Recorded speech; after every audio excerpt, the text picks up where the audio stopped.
Halo, selamat Hari Kemerdekaan Republik Indonesia 17 Agustus 2022.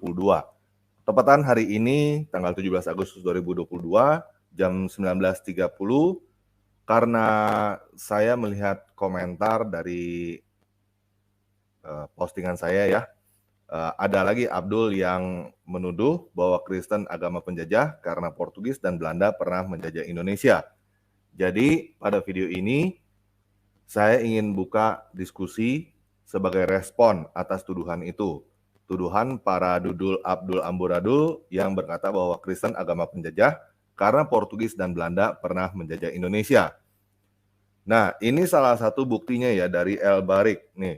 Ini salah satu pengikutnya Abdul. Dibilang Kristen dibawa dan disebarkan oleh negara penjajah Belanda. Ya, ini sebagai bukti ya bahwa memang ya para pengikut Abdul Amburadul ini memang cara berpikirnya begitu gitu. Nah, dengan logika yang sama, coba teman-teman pikir apakah Islam adalah agama penjajah? Karena Indonesia pernah menjajah Timor Leste. Gitu ya. Jadi silakan dengan cara pola pikir yang sama. Saya pribadi, saya bilang enggak.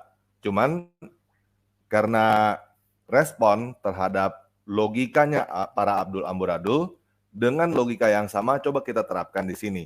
Ajarinya adalah iya, Islam adalah agama penjajah gitu ya. Nah, itu yang akan kita bahas pada hari ini, dan ntar saya akan buka tempat untuk teman-teman datang ngobrol ya. Jadi ini contohnya ya, El Barik yang berkata bahwa Kristen dibawa dan disebarkan oleh negara penjajah Belanda. Logika seperti ini yang kita coba respon. Oke, nah saya sudah siapkan presentasi ya. Ini adalah fakta data yang ada tentang bagaimana Timor Leste itu dijajah oleh Indonesia. Oke, yang pertama, ini sejarah ya teman-teman ya. Fretilin menurunkan bendera Portugal dan mendeklarasikan Timor Leste sebagai Republik Demokratik Timor Leste pada tanggal 28 November 1975. Jadi sebenarnya Timor Leste itu adalah negara yang merdeka dengan nama Republik Demokratik Timor Leste pada tanggal 28 November 1975. Merdeka dari siapa? Merdeka dari Portugal. Ya. Kemudian pasukan Indonesia menyerang Timor Leste sejak tanggal 7 Desember 1975. Kemudian Timor Leste menjadi provinsi Indonesia ke-27 pada tahun 1976 dengan nama Timor Timur. Jadi Timor Leste sebenarnya bukan bergabung ya, kalau misalnya kita mau jujur, Timor Leste bukan bergabung dengan Indonesia, tapi diserang dan dijajah Indonesia beneran gitu ya. Karena Indonesia masuknya itu menyerang Timor Leste, bukan mereka yang ucuk-ucuk datang. Memang ada yang ucuk-ucuk datang gitu mau bergabung, tapi itu adalah sebagian orang Timor Leste yang mau. Tapi sebagian besar yang lain itu nggak mau, tapi diserang oleh pasukan Indonesia, oleh tentara Indonesia. Mulai tanggal 7 Desember 1975. Kemudian jadi negara provinsi Indonesia yang ke-27, namanya Timor Timur, pada tahun 1976. Kemudian tanggal 12 November 1991, pernah terjadi yang namanya pembantaian Santa Cruz atau pembantaian Dili.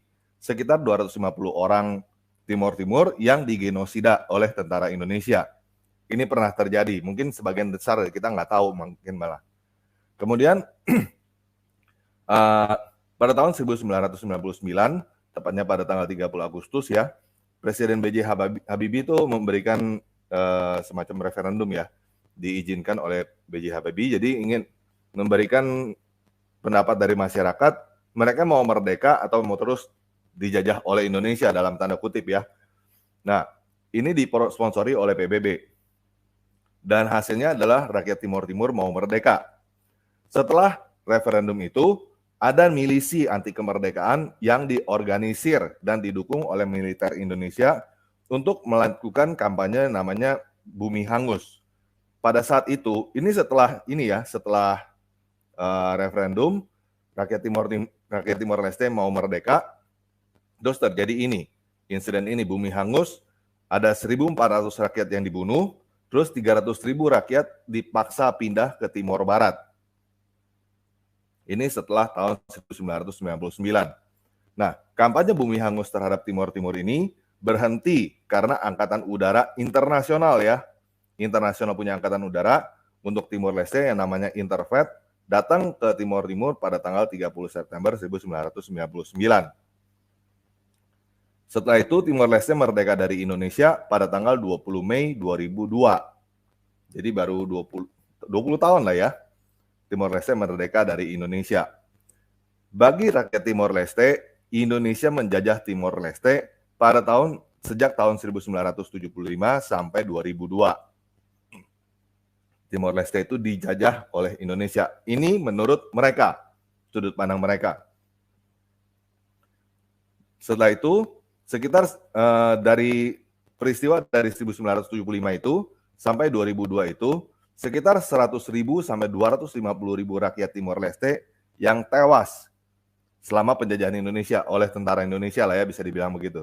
Diperkirakan sekitar 100.000 sampai 250.000 rakyat Timor Leste. Nah, ini adalah fakta sejarah ya teman-teman ya. Teman-teman bisa lihat cari di internet banyak ini. Nah, apakah Indonesia adalah penjajah? Ya terus terang kalau lihat begini datanya terus terang iya, Indonesia penjajah. Indonesia pernah menjajah Timor Leste. Buktinya apa? Ya buktinya Timor Leste sekarang merdeka. Kenapa bisa Timor Leste merdeka? Karena dulunya dijajah. Terakhir yang menjajah siapa? Indonesia. Jelas, clear. Indonesia menjajah Timor Leste. Ya. Nah, ini sebagai bahan renungan ya. Yang pertama, para Abdul mengatakan bahwa Kristen agama penjajah karena Portugis dan Belanda yang mayoritas beragama Kristen pernah menjajah Indonesia. Yang kedua, Indonesia pernah menjajah Timor Leste dari tahun 1975 sampai 2002. Indonesia adalah negara mayoritas beragama Islam. Ini fakta. Dan yang terakhir, Presiden Soeharto adalah seorang Muslim. Dia bukan beragama Kristen ya, bukan Buddha, bukan Hindu, bukan Konghucu, bukan yang lain-lain. Presiden Soeharto adalah seorang Muslim, agama Islam. Oke, jadi dengan logika yang sama, logika para Abdul yang bilang Kristen itu agama penjajah karena Portugis dan Belanda yang mayoritas beragama Kristen pernah menjajah Indonesia, jadi Kristen agama penjajah gara-gara itu. Apakah Islam adalah agama penjajah karena Indonesia pernah menjajah Timor Leste? Itu pertanyaan pertama. Yang kedua, apakah sekarang ini Indonesia menjajah Aceh dan Papua? Karena memang kenyataan ada gerakan-gerakan yang ingin merdeka di Aceh dan Papua. Kenapa mereka ingin merdeka? Karena mereka merasa dijajah oleh Indonesia. Itu jujur apa adanya loh. Gitu. Kenapa mereka ingin merdeka? Karena merasa dijajah. Kalau mereka nggak merasa dijajah, mereka nggak perlu mau merdeka kan? Oke? Nah, itu yang dua hal yang kita bahas pada hari ini. Teman-teman yang mau masuk silakan.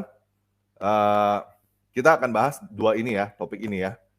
Sebagai renungan terakhir, kita ingat-ingat pembukaan UUD 45 bahwa sesungguhnya kemerdekaan itu adalah hak segala bangsa dan oleh sebab itu maka penjajahan di atas dunia harus dihapuskan karena tidak sesuai dengan peri kemanusiaan dan peri keadilan. Dan ironinya Indonesia sendiri menjajah. Ya. Oke, kita akan bahas ini ya. Oke, ini ada dua orang, kita ajak masuk ya, 100% Katolik dan orang awam. Halo 100% Katolik, Shalom. Iya, halo. Halo, Shalom Mbak. Iya, salam. Ya, silakan Mbak. Apa yang ingin disampaikan?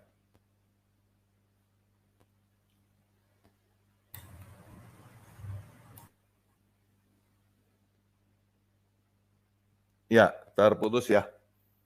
Oke. Ini ada dari Sign of Good. Papua dijajah oleh Indonesia atas dasar Perpra 1969. Ya, silakan ya teman-teman, ada yang mau respon apa enggak?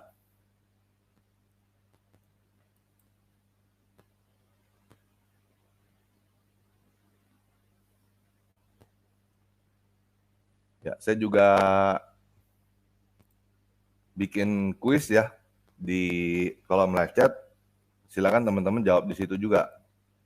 Islam itu agama penjajah atau bukan?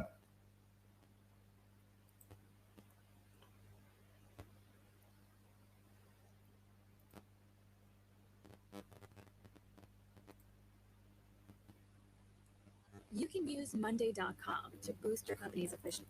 Ayo teman-teman, ada yang mau masuk? Ngobrol? I'm going to show you how. in 40 seconds. Halo Aroka Wijaya, shalom Pak. Di unmute. Halo Aroka Wijaya, shalom Pak. Shalom, tanpa lagi. Ya, Pak, YouTube-nya dimatiin dulu Pak. Sebentar. Halo Aroka. Sebentar ya, tak keluar. Shalom Pak. Saya keluar dulu sebentar, maaf. Ya, Ini. nggak apa-apa Pak, nggak apa-apa. YouTube-nya dimatiin aja. Ya, Itu Pak ya, silakan aja langsung. Udah. Makasih. Temanya menarik ini karena berkaitan dengan kejujuran beragama gitu. Iya, kejujuran beragama dan kejujuran kita sebagai bangsa ya. Gitu. Yang pertama di kejujuran beragama dulu. Agama itu kan ditempatkan sebagai sesuatu yang luhur gitu ya. Nah, ya ini sekaligus pencerahan. Kalau saya melihat yang disampaikan oleh Tanpa Ragi ini kan pencerahan, memberi informasi yang seimbang. Apakah kekristenan itu sebagai agama penjajah karena ada narasi yang dibuat karena mayoritas dulu yang masuk ke Indonesia itu ada pemerintahan Portugis, Belanda, Spanyol ya, sebenarnya satu lagi Spanyol gitu. Kemudian dikaitkan keberadaan kita sebagai orang Kristen masa kini diwarisi stempel agama penjajah gitu. Dan ini perlu pencerahan gitu. Sama seperti yang disampaikan oleh Tanpa Ragi berkaitan dengan 3G ya, itu sangat menarik, itu luar biasa, mencerahkan gitu. Karena 3G saat itu banyak diajarkan di sekolah kan. 3G itu kan sebagai motivasi orang barat datang ke Indonesia. Nah, ternyata dirunut di sejarah kan nggak ada gitu. Yang Tanpa Ragi menyampaikan perjanjian Tordesillas itu ya. Nah, itu kan memberikan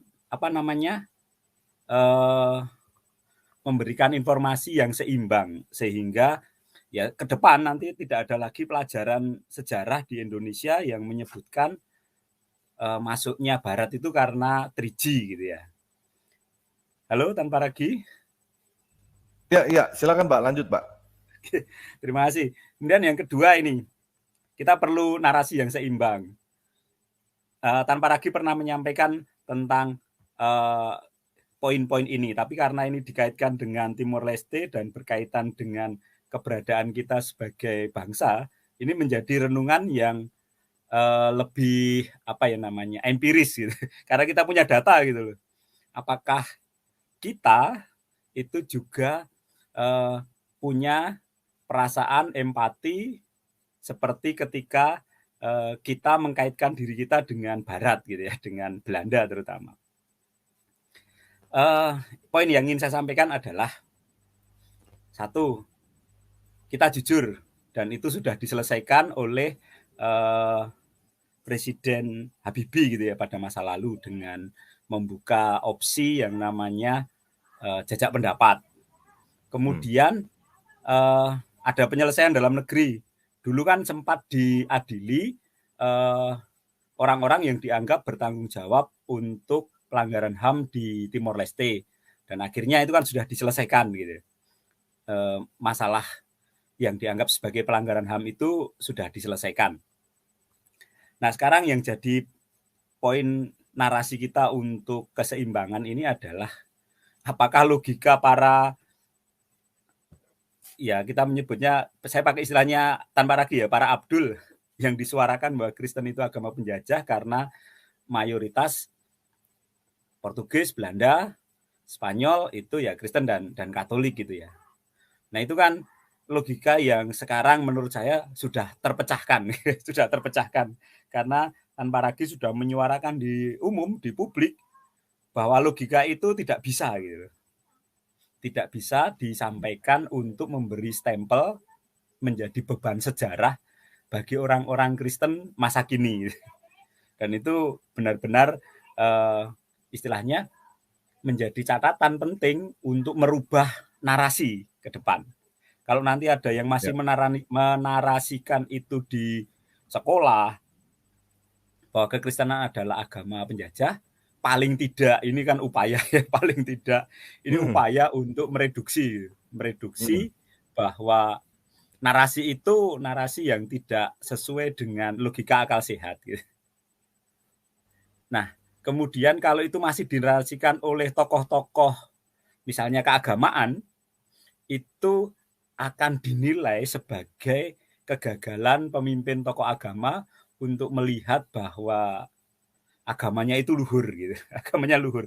Nah, kita ini kan punya kecenderungan gini, diberi pencerahan akal sehat dalam negeri nggak terima. Tapi ketika baru orang asing yang menyampaikan baru sadar, oh iya ya benar. Kita contoh aja Ustadz yang terkenal itu menarasikan Kristen sebagai apa namanya? Ada jin kafir gitu. Tapi ketika bangsa asing yang menyampaikan baru sadar gitu bahwa itu sebenarnya pelanggaran hukum gitu. Nah, itu kan apa ya istilahnya, kita ini tidak mau berbesar hati menerima pikiran-pikiran sehat yang berasal dari dalam negeri. Kalau luar negeri baru diterima, itu kan apa ya istilahnya kelemahan lah. Kalau saya menyebutnya kelemahan dan memang harus direduksi, dihilangkan gitu. Nah, ini kan termasuk menghilangkan nih tanpa ragi ini, menghilangkan dua reduksi yang penting, 3G, sekarang agama penjajah gitu. Nah, kalau nanti ke depan masih ada yang menarasikan tadi, ini kan bisa di-setel gitu. Punyanya tanpa ragi ini bisa di-setel, ditunjukkan. Ya, betul, ini Pak. loh narasi yang Betul. seimbang gitu. Betul. Ya? Jadi Betul, sumbernya tujuannya memang gitu, Pak. Iya. Kalau saya sendiri saya putar. Karena itu narasi yang normal, sehat. Ya, saya senang dengan narasinya tanpa ragi. Kalau itu memang kelemahan kekristenan yang perlu diperbaiki, ya diperbaiki aja. Tidak usah apa namanya, istilahnya menyanjung ketinggian dari sebuah keagamaan. Karena keagamaan kita Kristen ya, kemudian itu disanjung ketinggian gitu ya, itu tidak sehat juga. Wah, ini ada Bung Valen. Apakah ini Bung Valen Yudaisme ya? Oke, belum. Ya, silakan, nanti, Pak. Ya, kemudian poin yang terakhir ini berkaitan dengan apakah sekarang ini di Indonesia menjajah Aceh dan Papua.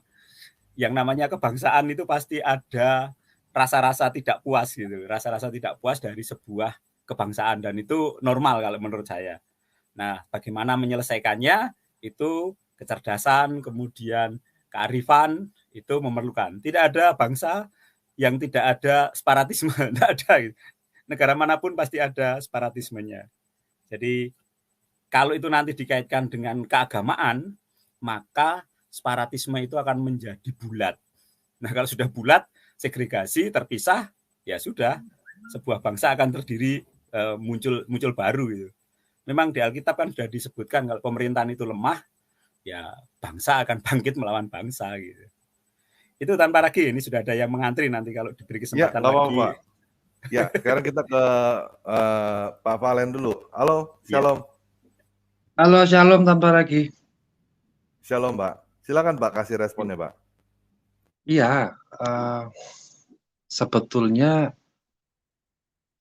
negara Indonesia pada saat dikumandangkan kemerdekaan zaman Pak Soekarno ini kan ada undang-undang tadi yang juga sempat di-quote sama tanpa ragi bahwa di pembukaannya itu kemerdekaan adalah hak segala bangsa. Oleh karena itu bla bla bla gitulah. Artinya menjamin seluruh masyarakat Indonesia untuk merasakan kemerdekaan itu. Nah, aku nih jadi ambigu nih tanpa ragi sama Bapak Haruka Wijaya. Tolong saya juga diberi informasinya begini. Keluarga besar saya ini sebetulnya komposisinya Pancasila nih. Ada yang beragamanya beda-beda. Tapi kita belakangan ini dengan kemunculan dalil-dalil yang saya anggap juga ambigu, keluarga besar ini bisa terpecah loh.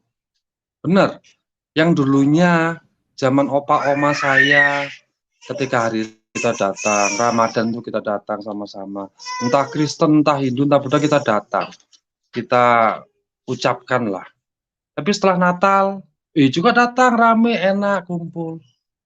Semakin ke sini, itu udah pecah. Hubungan keluarga itu sudah terpisah gitu loh. Nah, tanpa ragi sama Bapak Haruka dan mungkin audiens yang lain, kalau memang ada informasinya begini yang mau saya tanyakan. ada bahan renungan yang disampaikan bahwa Indonesia menjajah Timor Leste 1975-2002. Itu adalah sebetulnya saya bilang sih defense kita untuk menanggapi bahwa agama Kristen adalah agama penjajah yang dibawa oleh Belanda dan sebagainya. Sebetulnya chaos kepercayaan antar masyarakat yang cinta Pancasila ini sudah mulai dihancurkan. Ini mulai kapan sih? Ketika itu muncul zaman itu, apa ndak ada tindakan langsung sih dari pemerintah? Kok seakan-akan sekarang itu sudah merebak, kalau dikatakan kanker sudah stadium lanjut, akhirnya mau disembuhkan ndak bisa. Buat saya sih, memulihkan Indonesia ini sudah ndak mungkin sih ya, kecuali miracle. Karena ya sudah terlalu banyak kepercayaan yang dipercaya dengan hadis-hadis yang seperti itu. Saya juga followernya Tanpa Ragi ini, jadi aku ngikutin konten-kontennya Tanpa Ragi yang membangun, membuka wawasan saya sebagai seorang Kristen. Bagaimana saya harus bersikap juga di tengah keluarga saya yang beragama non-Kristen. Apalagi masyarakat yang notabene kita ngomong sedikit aja sudah dibilang menista. Nah ini kan nggak mungkin ujuk-ujuk apa, kalau orang Indonesia bilang apa sih, kalau orang Jawa bilang pokoknya ujuk tiba-tiba seperti itu kan nggak mungkin nih. Ini pasti ada titik mulanya kerusakan ini, sehingga pemerintah melakukan pembiaran yang akhirnya Indonesia sudah dalam level stadium lanjut. Menurut saya sih itu. Kalau udah kanker stadium lanjut mau disembuhin gimana? Sembuhnya cuma ayo kita renungan, kita berdoa, sehingga ketika hari itu datang kita udah selesai sama Tuhan, kan gitu sih. Menurut saya sih begitu. Mohon bisa dibantu sih Bapak Hanuka kalau memang ada informasinya, admin Tanpa Ragi kalau memang tahu, atau memang enggak ada informasi tentang itu pun Ya. Iya, enggak apa-apa juga sih. Mungkin itu yang saya tanggapi. Terima kasih waktunya. Ya, makasih Pak Valen. Mungkin yang pertama kita perlu tahu dulu bahwa sebenarnya itu sudah terjadi sebelum Indonesia merdeka, Pak. Sebenarnya, Pak. Iya ya. Ada orang-orang yang pengen menjadikan Indonesia negara khilafah kan dari awal, negara Islam. Tetapi founding fathers kita kan tidak terima itu. Ada ya semacam negosiasi dan lain-lain kan, akhirnya oleh karena itu jadinya kan betul, saya baru tahu Indonesia jadi bukan negara Islam karena ada ada negosiasi lah di situ, jadi Negara Kesatuan Republik Indonesia berdasarkan Pancasila. Kan juga waktu itu juga ada Piagam Jakarta kan yang maunya berdasarkan Islam gitu. Tapi founding father kita tidak setuju dengan itu. Ya kita bersyukur dengan itu. Dan juga perlu kita tekankan juga sebenarnya di sini ya, karena mereka merasa Indonesia merdeka ini karena mereka punya perjuangan gitu. Nah, padahal sebenarnya Indonesia merdeka, kita mau ngomong jujur, bukan karena itu. Indonesia merdeka karena Jepang dibom oleh Amerika sebenarnya. Iya betul. Hiroshima. Makanya kan Nagasaki. Makanya kan dibilang kan atas rahmat Tuhan Yang Maha Esa kan sebenarnya Indonesia merdekanya itu kan karena keberuntungan gitu, Jepang dibom. Kalau nggak dibom kan sekarang kita masih dijajah Jepang sebenarnya. Tapi mereka merasa Indonesia merdeka itu karena mereka gitu loh. Itu yang jadi problem salah satunya juga. Mereka seperti mau menampilkan bahwa di dalam Kristen pun ada orang-orang yang memperjuangkan kemerdekaan gitu. Mereka berusaha sekali itu untuk menampilkan itu gitu.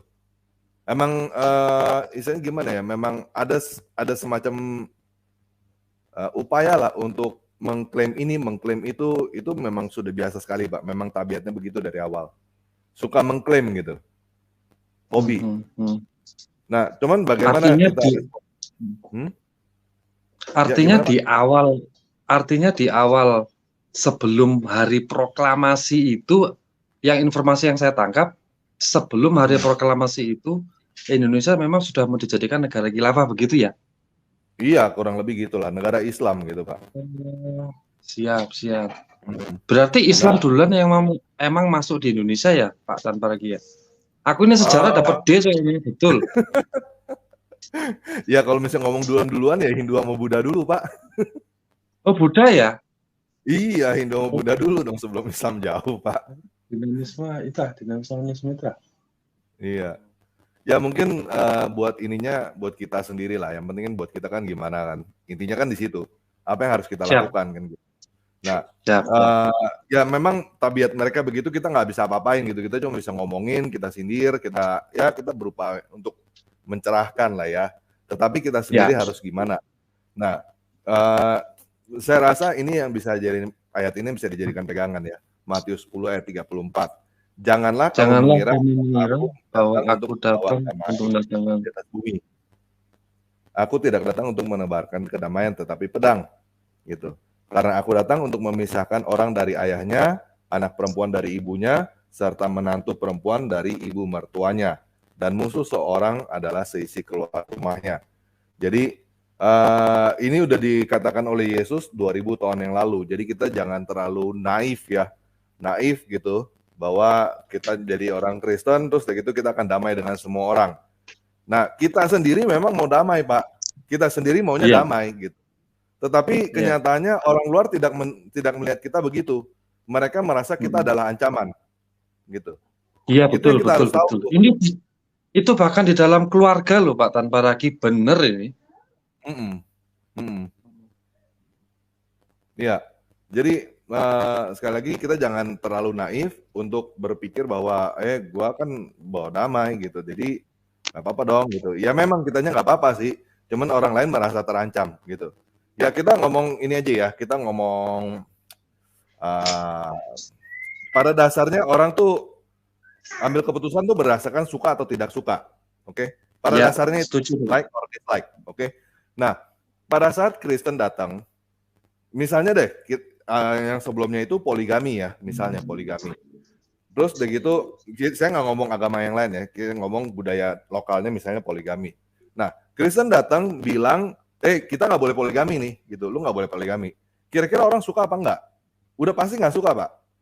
Itu pasti ditolak dulu. Ini agama nggak benar, ini agama gimana-gimana, pasti ditolak, gitu. Itu udah suatu hal yang standar yang kita harus siap-siap untuk itu, gitu, Pak. Oke. Ada lagi? Terima kasih, Pak Tanpa Ragi. Terima kasih. Oke, Pak. Izin Thank you. menyampaikan tanggapan dari Bung Valen ini. Mumpung masih siap. Ya, terima kasih. Karena ini tadi disinggung tentang Pancasila ini, kemudian dulunya gimana gitu ya. Miracle Pancasila itu. Karena sebenarnya wakil Kristen itu kan kalah suara. A.A. Maramis itu kan setuju bahwa ada Piagam Jakarta. Tapi kemudian kan ada tokoh Kristen lain yang menyampaikan namanya Latu Harhari, bahwa tidak bisa kalau ketuhanan yang Maha Esa dengan kewajiban menjalankan syariat Islam bagi pemeluknya itu diterapkan sebagai prinsip dasar. Nah, itu miracle karena apa? Itu sudah disahkan, Piagam Jakarta itu sudah disahkan, tanggal 17, kemudian Soekarno menyampaikan proklamasi, Latu Harhari ada di situ, dan tanggal 18 itu mau disahkan Undang-Undang Dasar. Nah, miracle-nya itu ya malam seperti ini gitu loh. Karena tiba-tiba ada intervensi dari Jepang gitu. Kemudian Jepang membisiki, tidak disebutkan namanya sih di buku itu, membisiki Muhammad Hatta. Kalau seperti ini, Indonesia Timur dan mayoritas yang beragama bukan Islam, itu akan memisahkan diri gitu.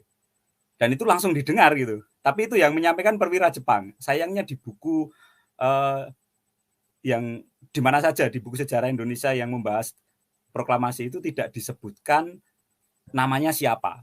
Nah, mungkin itu menjadi pola juga ya, bahwa kekristenan itu termasuk miracle. Sudah kalah suara, sudah nyaris sudah diputuskan, tapi di detik terakhir ada perubahan gitu. Dan itu sebenarnya untuk kebersamaan kita sebagai bangsa. Nah, yang terakhir Bung Valen, kenapa kok jadi segregasi seperti sekarang ini?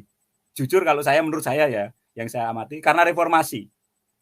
Ketika reformasi, itu ada amandemen Undang-Undang Dasar. Itu salah satu yang mau diungkit kembali adalah kembali kepada semangat negara Islam itu. Tapi saat itu di MPR nasionalis menang. Seandainya itu kalah, titik krusial itu kalah, ya kita kembali ke Piagam Jakarta. Nah, itu jadi minoritas, tapi ya perpecahan gitu. Dan memang yang perlu kita perhatikan itu pendapat yang disampaikan Pak Presiden kemarin waktu pidato tanggal 16 itu ya, bahwa politik agama itu harus dijauhi. Nah, kalau saya sangat bersyukur itu Presiden sudah bilang begitu, karena 2024 kalau menggunakan politik identitas kemudian politisasi agama untuk pemilu itu akan menimbulkan kehancuran bangsa kita. Nah, itu kalau menurut saya perlu dijadikan undang-undang sekaligus gitu. Sekarang kan pidato kenegaraan. Nanti ya jadikan undang-undang. Pokoknya yang menggunakan politik identitas, menggunakan politisasi agama untuk pemilu, batal kemenangannya. Sama Mesir itu kan. Mesir kan pernah melakukan itu. Ikhwanul Muslimin menang ya dibatalkan sama MA. Di sana ada MA ya, MA-nya sana gitu. Jadi memang itu buah dari reformasi dan kita harus memperbaiki itu. Kita beda kepercayaan, kemudian segregasi di keluarga. Wah, itu sudah tambah parah ini. Mirip-mirip tahun 65 ini. Perlu perbaikan. Itu yang bisa saya tambahkan, Bung Valen, tapi tetap harus berjuang. Ya, makasih. Memberitahu bahwa kita berbeda, tapi ya nggak apa-apa gitu aja. Silakan Tante, maaf ini. Ya, nggak apa-apa Pak, makasih Pak. Ini sebenarnya harusnya true note, cuman biar seru nih, ini ada penganut Abdul dulu nih, ada temennya Abdul mau datang, kita kasih ngobrol dulu. Ya, salam malam, teritung di Indonesia, selamat hari kemerdekaan. Salam, silakan bro. Ya, mari. Ya, jadi gini tanpa lagi. Iya, karena begini loh, kebanyakan teritung radikal di Indonesia ini mereka tuh mentalnya victim ya, mental korban, merasa tersakiti selalu dengan mayoritas Islam. Padahal kita makan warteg itu sama loh harganya, nggak dilihat agama. Mungkin di daerah kekristenan yang lain mungkin ada tuh ketika mau isi pertalit ditanya agama kamu apa, Kristen. Oh ya udah bayar 75.000, mungkin begitu. Nah, kalau ada yang seperti itu, aku saranin mending kalian pindah ke Lesotho, Rwanda, Burundi, atau Venezuela mungkin. Banyak negara-negara mayoritas Kristen yang sudah berdoa Bapa Kami selama ratusan tahun tapi tetap miskin. Tidak seperti di Indonesia gitu. Karena Indonesia diurus oleh yang mayoritas Islam. Kalian mungkin kalau pindah ke sana membawakan pendidikan-pendidikan yang didapat di sini, itu bisa membantu mereka. Karena doa Bapa Kami itu tidak membantu sama sekali ternyata. Nah, terima kenyataan yang ada di sini supaya kalian mikir gitu loh. Jangan bermental victim. Usaha. Kalau mau sukses, usaha. Kalau misalnya nggak punya dana, gua biayain beli kapal. Gua beli kapal 2 untuk mengirim kalian ke Lesotho, Rwanda, Burundi. Ya, 10 negara termiskin di dunia lah. Begitu, my brethren. Kalau mau itu juga. Gimana mungkin dengan solusi yang gua beri? Balik ke topik, apakah Islam adalah agama penjajah karena Indonesia pernah menjajah Timor Leste? Bukan lah. Timor Leste tidak dijajah oleh Islam. Malah justru pemberontak-pemberontak yang merusak Timor Leste ini dulunya seperti OPM. Indonesia demi menjaga kedaulatan kita jaga. Buktinya apa coba? Banyak orang-orang dari Timor Leste yang pengen balik ke Indonesia. Kenapa? Karena mengimani Yesus sebagai Tuhan tidak membuat mereka kenyang di sana. Selamat datang di kebenaran, my bre. Itu kenyataannya. Oke. Terdiam lu ya. Apakah sekarang Indonesia menjajah Aceh dan Papua? Nggak ada. Oke. Papua di sana OPM yang berkuasa. Dan lu tahu Fernando Worobay tahun 2013 dia membawakan Matius 22 nomor 14 untuk melegitimasi pemberontakannya terhadap Indonesia. Itu yang terjadi. Oke, Tumpah kita coba tayangan dulu ya. Banyak yang terpilih dan hanya sedikit yang terpanggil. Kita laskar Kristus, teng, haleluya. Pemberontakan pun berlaku sampai sekarang. Jadi kalau misalnya teroris itu udah keren, itu berbahaya karena mainnya ke negara dia. Oke, itu kita kasih kesempatan yang lain dulu. Oke. Silakan. Ya. Oke, kita ke True North sekarang yang udah tungguin dari tadi. Halo True North. Di unmute mic-nya. Halo True North. Sorry, unmute ya. Shalom, selamat malam Indonesia. Salam merdeka dan jangan sampai dijajah oleh Islam. Islam itu penjajah. Dan iya, Belanda tuh mayoritasnya ini kok mayoritasnya Islam kok, Belanda yang kesini itu kok emang. You're stupid. Salah, sorry Kristen, maaf, aduh lupa gua masih di SMA waktu itu. Stupid. Udah lama. You're stupid. you are stupid and you are Aduh, maaf, retard. suku Kanada habis oleh penjajah-penjajah terhitung cabang Eropa waktu itu ya, sampai ada pelecehan seksual banyak, Katolik pun ganti rugi akhirnya. Lihat tuh Mesir, saya punya 2 teman asli Koptik, 2 teman sekerja di Kanada. Dia cerita. Gimana pribumi di sana? Udah dapat ganti rugi dari Kristen? You shut up first. You retard. Nanya doang. You retard. Ya, kasih kesempatan untuk yang lain ya. Triun saya turunin dulu supaya nggak motong. Oke, ini juga saya mesti keluarin Bro Valen dulu supaya yang lain bisa masuk ya. Thank you Bro Valen. Oke, silakan Pak Trunot. Sorry, agak emosi dengan orang-orang yang tidak berotak itu. Cuma bisanya Batavia, saya cuma bilang begini, silam gugur tanpa nyibul. Itu sudah nyata. Ya, saya cerita sedikit lagi mengenai teman saya, 2, 1 perempuan, 1 laki, satu sepekerja di kantor saya. Ya, dia Koptik Mesir. Saya tanya-tanya kenapa Mesir kok bisa jadi Islam? Wah, ceritanya panjang, dia bilang, tapi yang jelas penduduk asli Mesir itu bukan orang Arab, orang Koptik. Ya, orangnya putih, yang perempuan putih, matanya biru, yang laki seperti kulitnya ya form mukanya bukan seperti orang Arab. Orangnya sangat berpendidikan. Dan dia menceritakan bagaimana diskriminasi terhadap mereka, makanya mereka lebih baik pindah ke Kanada. Di sini sudah ada 3 gereja Koptik yang besar sekali, bukan main besarnya.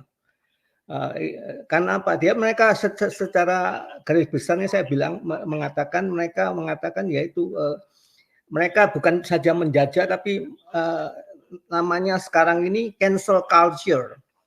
Saya juga pernah lihat patung-patung di Indonesia ada yang dikuburkan, seperti di Taliban kan, patung Buddha. Padahal Afghanistan adalah negara Buddha sebetulnya sebelum Islam masuk. Itu patung Buddha yang berapa ratusan tahun itu dihancurkan waktu Taliban. Ya, jadi itulah ajaran yang saya lihat, bahwa mereka itu cancel culture. Dengan cancel culture, cancel sejarah, dan itu secara nggak langsung ya boleh dikatakan menjajah. Itu aja Pak input saya. Salam lagi. Saya harus kerja karena ini di Kanada daytime, is 9 o'clock. Saya akan turun. Terima kasih. Terima kasih Pak Trunot. Oke, kita lanjut ya ke Farhan Saleh. Ini benar nggak ya sebetulnya Farhan Saleh? Silakan. Di unmute mic-nya. Bisa Bro Farhan Saleh di unmute mic-nya? Halo Farhan Saleh. Oke, kita ke Jufiksi dulu deh kalau gitu. Halo Jufiksi. Ya, halo. Selamat malam semuanya. Malam. Ya, jadi ini menarik ya temanya. Berkaitan ini apakah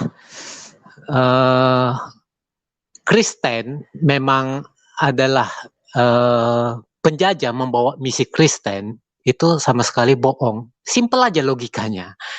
Keluar-keluarnya kan 350 tahun dijajah ya. Secara logika, kalau betul penjajah itu membawa misi kekristenan, saat kemerdekaan Indonesia, itu mayoritas mutlak Indonesia itu mayoritas Kristen. Buktinya kan enggak.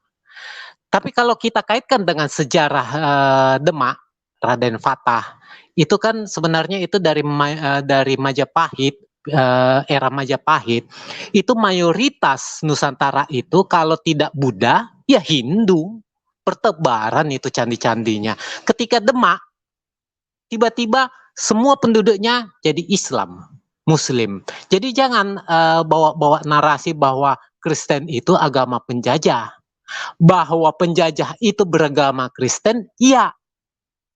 Tetapi tidak bisa disamakan penjajah itu adalah Kristen. Itu kan logika yang sederhana, tetapi biasalah klaim-klaim Muslim ini kan banyak bacot doang. Seperti yang tadi itu suara kores itu.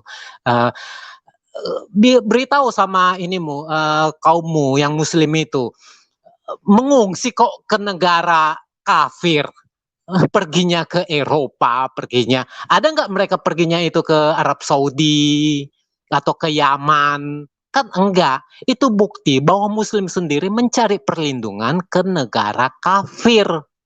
Bagi Islam kan Kristen itu kafir. Jadi kembali lagi kepada masalah soal kemerdekaan Indonesia itu, memang betul dari mukadimah Undang-Undang Dasar itu memang kan ada klausul itu yang dihapuskan. Jadi itu bukti bahwa pemikir-pemikir pejuang Indonesia pada masa kemerdekaan itu tahu konsekuensi kalau mukadimah Undang-Undang Dasar 45 itu ngotot untuk disahkan, itu akan membawa perpecahan ke Indonesia. Itu aja yang mau saya komentari. Terima kasih. Oke, makasih Jufiksi. Kita lanjut ya ke N26 Alpha. Halo N26 Alpha, silakan. Ya, shalom, selamat malam. Ya, tadi kemana-mana ya komentarnya si Calvin itu. Ya, padahal kan topiknya ini kan apakah Islam agama penjajah, karena Indonesia itu pernah menjajah Timor Leste. Nah, kalau kita lihat Islam itu sendiri kan agama yang berbasis kepada penaklukan atau conquest ya, begitu. Nah, seperti Muhammad sendiri mengatakan kan, aku diperintahkan memerangi manusia sampai mereka itu ya intinya memeluk Islam ya, begitu. Nah, kemudian istilah Muslim itu sendiri, istilah Muslim itu sendiri adalah orang-orang yang ditaklukkan atau orang-orang yang menyerah. Nah, orang-orang yang menyerah itu kan ya karena ditaklukkan. Kemudian juga Islam itu kan sebenarnya namanya sama dengan Muslim, ya penaklukan lagi begitu.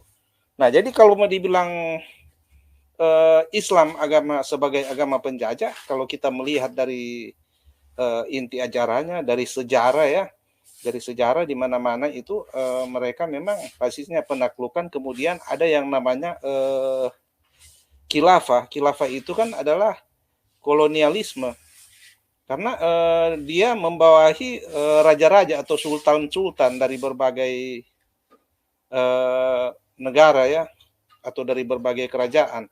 Nah, jadi jelas-jelas Islam itu memang ajarannya isinya ada sistem kolonialisme. Berbeda dengan bangsa Eropa. Mereka itu kan ya masuk karena pertama istilahnya persaingan dagang. Kemudian dari persaingan dagang itu juga mereka mau memonopoli.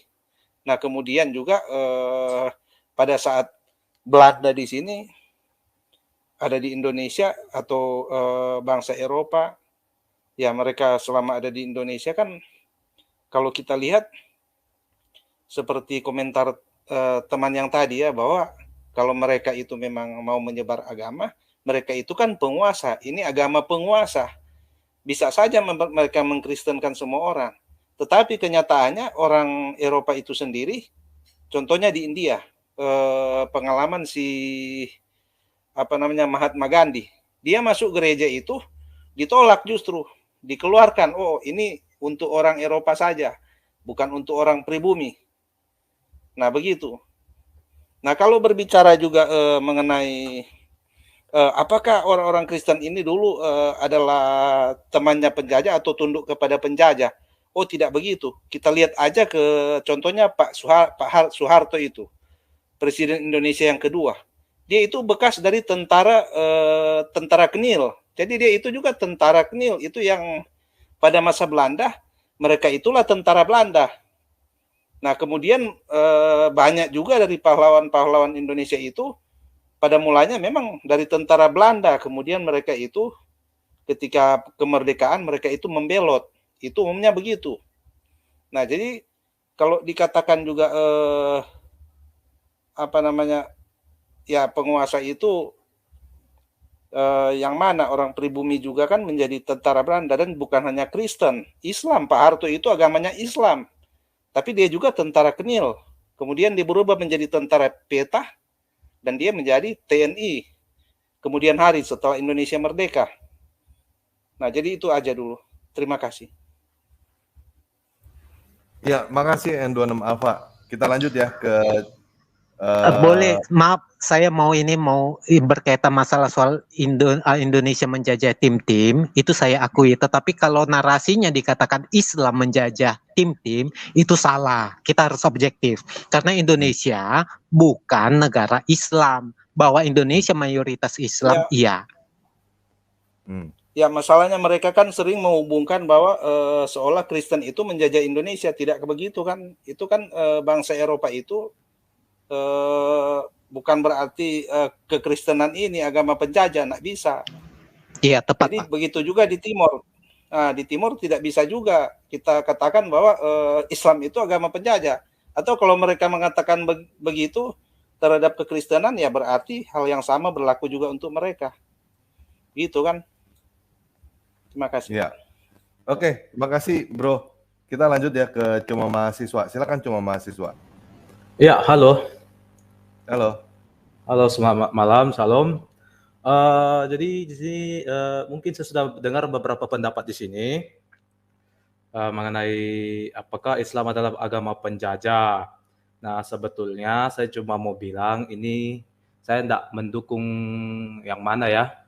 Saya tidak mendukung Islam. Saya juga tidak mau subjektif ke kekristenan. Saya mau di sini bilang bahwa ini kan Indonesia. Jikalau Indonesia adalah kan ini kita mayoritas Islam nih Indonesia. Halo, tes. Ya, silakan lanjut. Oh ya, karena kan kita mayoritas Islam di sini 80%. Jadi kalau misalnya kita bilang di sini adalah Islam ini agama penjajah karena menjajah adalah yang dijajah adalah Timor Leste, maka kita bisa lihat ini ini gereja dihancurkan. Mungkin tidak akan ada itu yang namanya Timor Leste itu mayoritas Kristen, apalagi Kristen Katolik. Karena saya rasa di sini bahwa negara Republik Indonesia itu bahkan pernah membangun sebuah katedral yang bahkan diberkati sama Sri Pos sendiri.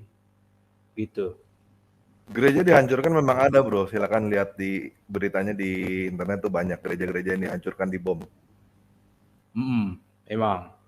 Tapi bukan berarti kalau Islam ini penjajah, Indonesia ini menjajah Timor Leste, artinya yang dibawa Islamnya ini adalah nantinya sebuah orang ini akan mati semua ini, sama macam tragedi Santa Cruz ini. Ini kalau boleh saya tahu, ini saya kurang mengerti nih sama pembantaian Santa Cruz ini, penyebabnya ini apa ya? Kalau boleh tahu. Demo mahasiswa. Demo mahasiswa karena apa? Ya kurang lebih ya karena penjajahan juga. Intinya pengen merdeka. Demo, iya, itu demo berkaitan untuk melepaskan diri dari Indonesia. Jadi kalau kita mengkaitkan Timor Leste dijajah Islam itu salah. Tapi kalau mengkaitkan Islam sebagai penjajah dengan referensinya Demak dan penyebaran Islam di Jawa maupun penyerangan Islam ke Tanah Batak, ataupun berkaitan dengan hadis atau surah terakhir yaitu surat At-Taubah, ya. Tetapi kalau dikaitkan Islam adalah penjajah dikaitkan dengan Timor Leste, itu saya pikir absurd. Itu. Iya, soalnya orang Indonesia kan tidak hanya ada Islam di Indonesia, itu juga begitu ya banyak tentara agama juga lain ya. yang mungkin masuk sana, ya ada ada dari berbagai agama kan. Jadi sebenarnya penjajahan itu jangan kita hubung-hubungkan dengan agama. Oh, orang Eropa beragama Kristen, jadi kekristenan itu adalah agama penjajah, nggak bisa begitu. Bahkan kalau ditilik dari ajaran kan seperti yang tadi itu, Islam itu namanya aja Islam, sama dengan Muslim. Muslim itu kan menyerah, artinya orang yang Islam, sorry, ditaklukkan. maaf Pak, maaf, Bapak Muslim atau non Muslim? Ya, Kenapa Kristen, saya sela? Ya, oke, saya sela ini. Islam itu artinya tunduk atau menyerah, bukan Iya, berserah. Betul, nah itu. Nah, Kalau tunduk dibilang menyerah itu kan ya, maksudnya kalau penaklukan, maksud saya seperti gini, perang motivasinya beda. Ketika dibilang berserah, berarti pihak tersebut secara sukarela, secara aktif ya menyatakan menyerah. Tetapi kalau dibilang menyerah tunduk, berarti itu motivasinya dia dipaksa oleh pihak luar untuk menyerah. Ya, Jadi beda antara kata berserah dengan menyerah. Ya, oke. Itu arti Islam adalah menyerah. Itu bisa kita lihat daripada tafsir maupun Quran maupun hadis. Itu. Lebih saya kira Pak, kata menyerah juga cocok kalau takluk Pak, takluk. Kayak gitu. Iya. Karena artinya, mereka memang basisnya ajaran iya, kan seperti itu. Tepat Pak, menyerah atau takluk. Itu, jadi Pak, artinya tanpa syarat. Syarat ditetapkan oleh pihak lain. Iya, betul. Oke, kita lanjut ya. Silakan cuma mahasiswa, silakan lanjut. Tadi saya sampai di mana ya? Saya lupa. Jadi kan tadi saya bilang ini kan karena mahasiswa ya, karena demo besar. Ini juga kan ada kaitannya dengan partai yang di sana. Sebegitu sepengetahuan saya. Tapi kalau memang Islam itu adalah agama penjajah di Indonesia, seperti yang dikatakan saudara Jupiksi ini, ya, bahwa mengislamisasi tanah Batak di Mandailing, di Minang, itu mungkin bisa benar karena orang lihat ini perang Padri itu sebagai bentuk perlawanan terhadap Belanda. Perlawanan terhadap Belanda itu yang ada di dalam buku sejarah saya, sejarah Indonesia. Kalau yang benar Pak bukan begitu. Mereka bukan melawan Belanda, justru pada waktu itu sudah ada sudah ada kira-kira 600.000 ya orang Batak itu yang musnah. Kemudian mereka itu meminta tolong kepada pemerintahan Belanda. Nah, kemudian pemerintahan Belanda ini menangkap Imam Bonjol itu, kemudian dibuang ke Minahasa atau Manado. Nah, itu yang tidak diajar di sana itu begitu. Nah, itu yang begitu. Tidak jadi tidak ada. Nah, tidak ada perlawanan itu terhadap Belanda seperti itu. Sebaliknya, Belanda itu yang justru datang mendinginkan suasana pada waktu itu. Karena sudah banyak sekali korban dari pihak Minang, dari pihak pihak Batak itu kan sudah banyak korban dari beberapa pihak itu, Pak. Kemudian orang Belanda ini datang menghentikan peperangan itu. Nah, dengan cara juga menangkap si pentolannya itu dibuang ke Manado, begitu Pak.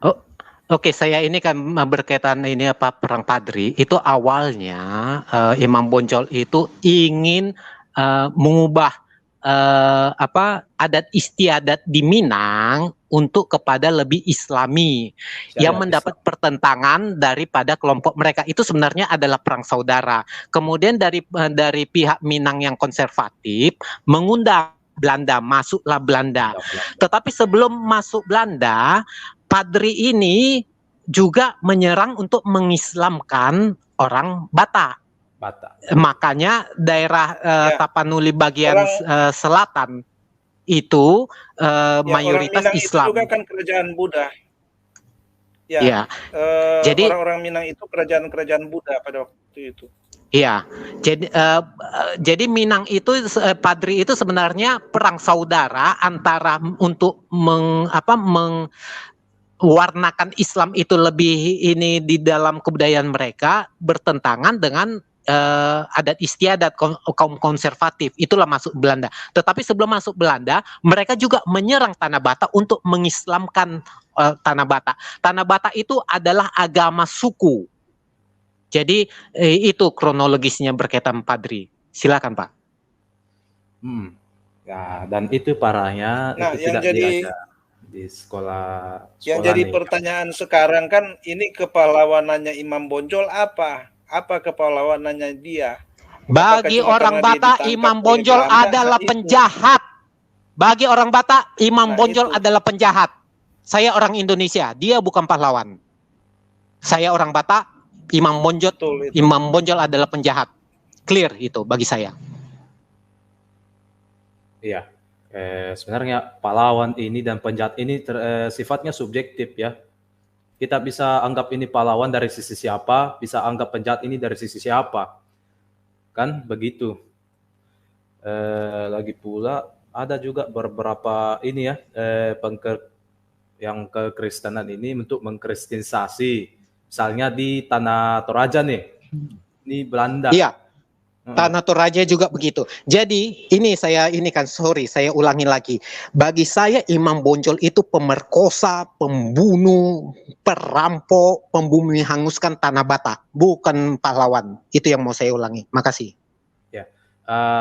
Jadi di sini kan saya mau bilang bukan berarti saya tidak dukung ini yang kekristenan di Tanah Toraja, bukan. Ini kan nenek saya ini Toraja. Dia cerita, dia bilang bahwa banyak ini orang Toraja ini mau dijual, sempat perang musuhan dengan yang kaum di bawah nih, suku Bugis sama Makassar, karena orang-orang di situ. Hasanuddin itu. Saya pernah baca itu.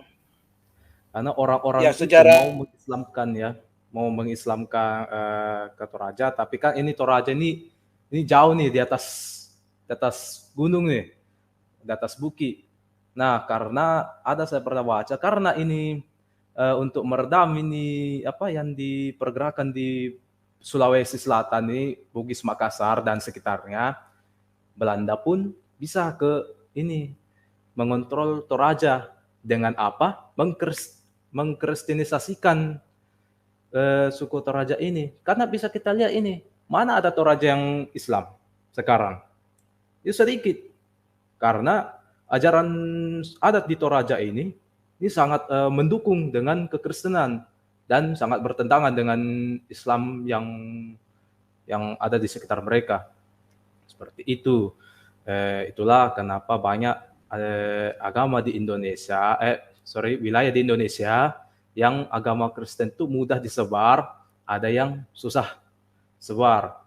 Karena khususnya di daerah pedalaman. Yang bilang kekristenan itu agama penjajah, saya rasa bukan, karena menyebarkan sendiri agama Kristen ini, mau Protestan mau Katolik ini susah saya bilang, karena terdapat beberapa penolakan, bisa saja ada penolakan dari masyarakat setempat, ada juga yang sampai harus diburu. Ini untuk menyebarkan, contoh nih di Katolik ini, untuk menyebarkan ke Katolik ini di daerah Indonesia Timur, contoh di Pulau Flores, itu mereka susahnya itu karena tidak dapat dukungan dari pemerintah Belanda. Pemerintah Belanda juga memang datangnya bukan untuk bukan untuk menyebarkan agama, itu kira-kira, karena mereka itu datang Indonesia rempah-rempah, itu kuncinya. Agama tidak perlu, saya rasa. Tapi yang untuk kaum yang ini kekristenan yang Belanda ini, ada yang peduli, ada yang tidak. Banyak kok gerakan-gerakan agama yang asalnya dari Belanda sendiri, yang prakarsanya ini dari Belanda. Jadi orang Eropa, kalau mau tidak ada orang Eropa di ini yang datang di Indonesia, tanya Islam, itu Ottoman tuh ngapain? Kenapa menyerang Konstantinopel? Cobalah Konstantinopel tidak diserang dan tidak ditaklukkan sama ini Ottoman ini. Coba aja, pasti tidak akan ada kekristenan di Indonesia. Kalau ada, pasti lama. Itu mungkin begitu ya. Sekian. Oke. Terima kasih, cuma mahasiswa baru Bro Haruka N26 juga saya turun dulu supaya bisa yang lain masuk ya. Oke, kita ke Nuha Lestari, silakan. Halo Nuha Lestari. Ya, saya dari Jogja. Saya Oh Muslim. iya Pak. Ya. Halo. Ini kalau setahu saya ya, itu Indonesia itu tidak menjajah Timor Leste itu. Nah, kita perlu lihat sejarah waktu itu. Terus yang kedua, bukti-bukti. Kalau saya ini di lapangan omong-omong itu termasuk pembuatan patung yang terbesar Timor Leste itu zaman Pak Harto itu. Itu timnya dari UGM itu, Universitas Gadjah Mada itu. Kemudian untuk ini teman kami kemarin itu ada orang anak Timor Leste yang kuliah di Akprin Jogja itu mengatakan zaman Pak Harto itu malah lebih baik daripada Australia. Australia itu malah menghisap sumber daya alam gitu loh. Nah ini kalau Indonesia dikatakan menjajah ya perlu telaah lebih dahulu masalah sejarah bagaimana dulu kok Timur Timur bisa masuk atau bisa masuk Indonesia, ada pencaplokan atau bagaimana, itu perlu kembali lagi zaman dulu karena waktu itu kan non-blok antara Soviet dan Amerika, ini masalah politik itu sementara. Matur nuwun. Oke Pak, makasih. Ya kita lanjut ya. Pak Nuha Lestari saya keluarin dulu ya soalnya supaya yang lain bisa ngobrol juga. Makasih. Oke, kita lanjut ke Niki. Shalom, halo Niki. Halo Niki, di unmute mic-nya. Oke, keputus kayaknya. Ali Bidat, shalom Pak. Halo Ali Bidat. Halo Ali Bidat, di unmute, bisa? Oke, kita lanjut ke Farhan Saleh dulu. Halo Farhan Saleh. Halo. Halo. Ustaz, ini enggak salah ya? Halo. Halo. Ya, silakan Pak. Saya mau menangkap yang tadi yang Bapak yang bilang tadi, Indonesia bukan menjajah Timor Leste. Kalau kita lihat sejarah, justru sorry, suaranya kayaknya putus-putus ya ini ya. Bisa dibagusin Pak, agak ke depanan dikit mungkin yang ada sinyal bagus. Bisa didengar ya Mas? Putus-putus Pak. Halo. Halo. Coba yang lain dulu, saya perbaiki dulu. Oh, ini nggak kedengeran Pak. Coba dibagusin dulu ya. Oke, kita langsung ke Luk Siap aja dulu. Halo Luk Siap. Halo, Horas Le. Selamat malam. Malam. Iya. Silakan, Pak. Iya, baik, makasih. Ya, kalau pandangan mereka bahwa agama Kristen itu adalah agama penjajah, ini dasarnya adalah mereka mendasari dalam menilai orang dari nilai-nilai yang ada pada diri mereka.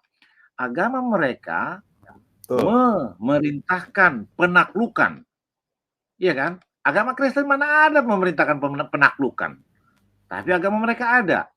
Contoh adalah pada zaman kenapa Indonesia ini hancur adalah yaitu berawal dari hancurnya Majapahit.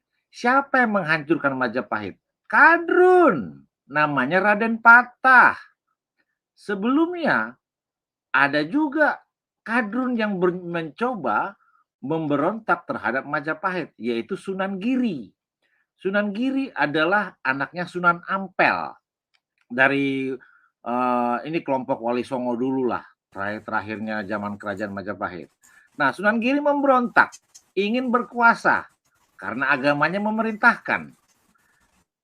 Sunan Ampel, karena pemberontakan itu gagal, Sunan Ampel akhirnya mengeluarkan dekret seperti apa istilahnya itu kalau di Islam itu apa ya? Yang ini haram itu haram, ini nggak boleh itu nggak boleh. Saya lupa namanya apa fatwa. itu. Fatwa, ya maksudnya. sorry. Sunan Ampel mengeluarkan fatwa bahwa tidak boleh menyerang Majapahit. Nah, setelah pemberontakan itu kan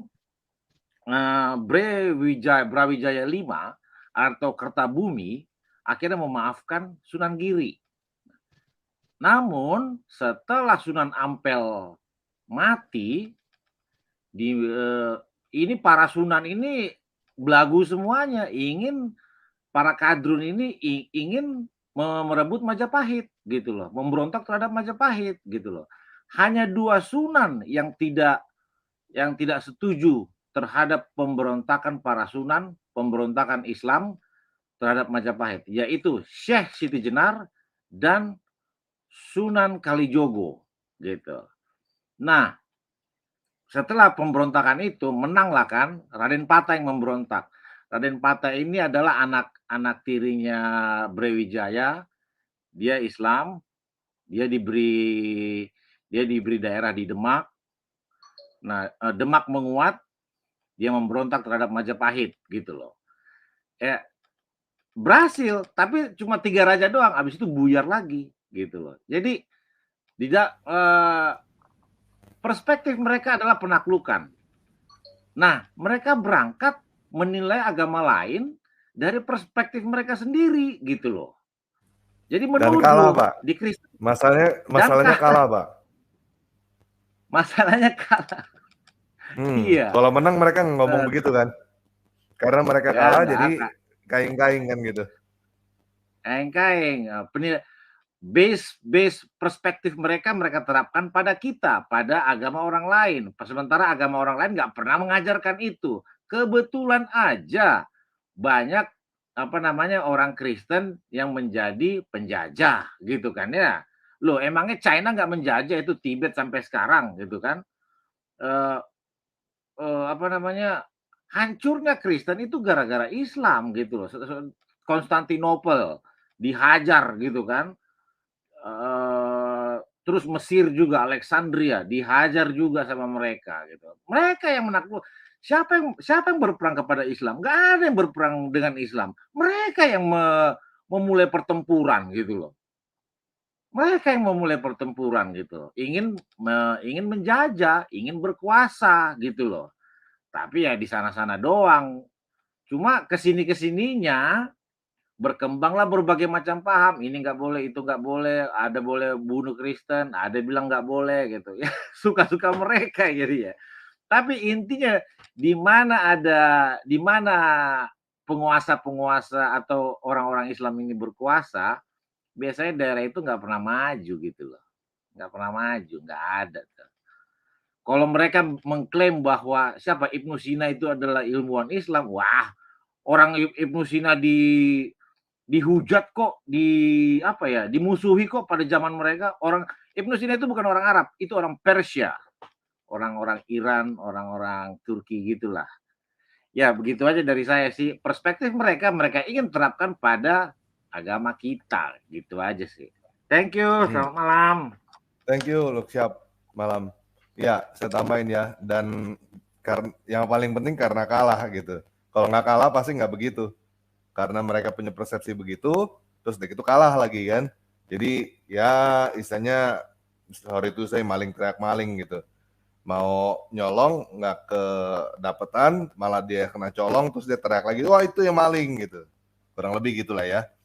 Dan itu disangkut pautin. Oke, thank you. Kita lanjut ya ke Ali Bidat. Udah bisa Ali Bidat? Suaranya kacau. Suaranya nggak jelas. Nggak bisa Pak. Sorry Pak. Halo?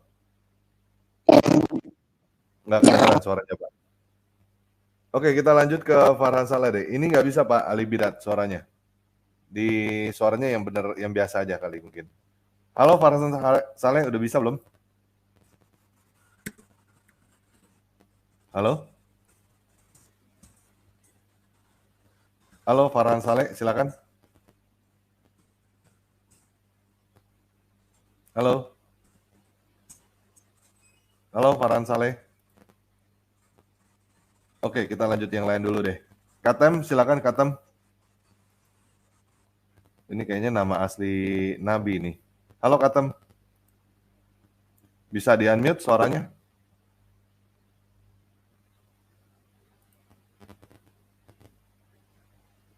Halo Katem. Oke, terputus. Ali Bidat, Farhan Saleh, silakan coba lagi. Ini ada cuma mahasiswa.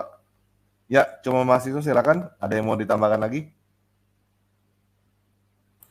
Enggak dulu, Pak. Ini enggak dulu. Saya mau dengar yang lain dulu ya. Cuma join Oke. aja. Oke, saya keluarin ya Pak supaya yang lain bisa masuk Pak. Sorry. Oke, Ali Bidat bisa suaranya?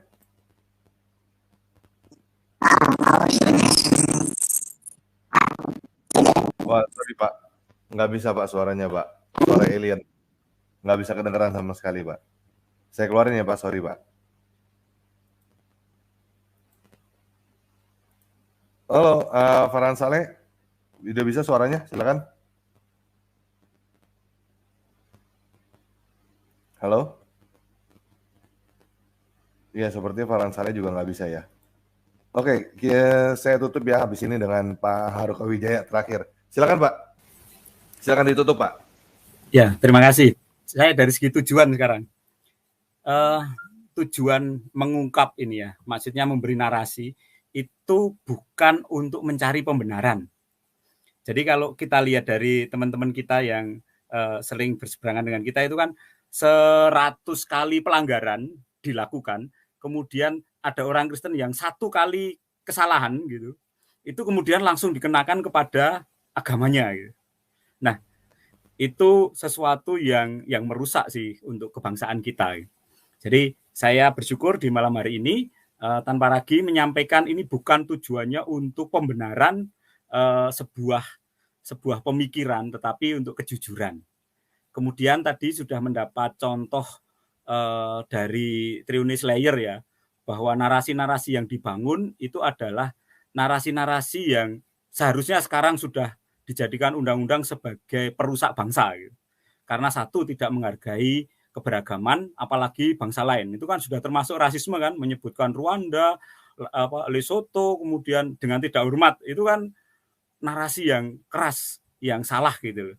Nah, mudah-mudahan pidato Presiden Jokowi tanggal 16 kemarin itu ditindaklanjuti menjadi undang-undang sehingga tidak ada lagi narasi yang disebut sebagai politisasi agama dan juga politik identitas yang ternyata merusak negeri kita. Nah, semoga yang disampaikan oleh Tan Paragi ini menambah kecerdasan kita melihat sesuatu secara akal sehat dan beragama dengan sukacita. Terima kasih Tan Paragi untuk kesempatannya, Tuhan memberkati. Terima kasih Pak Haruka Wijaya. Oke, kayaknya seperti itu aja kita tutup deh malam ini. Oke, sekian video kali ini. Yesus Kristus penguasa kita memberkati.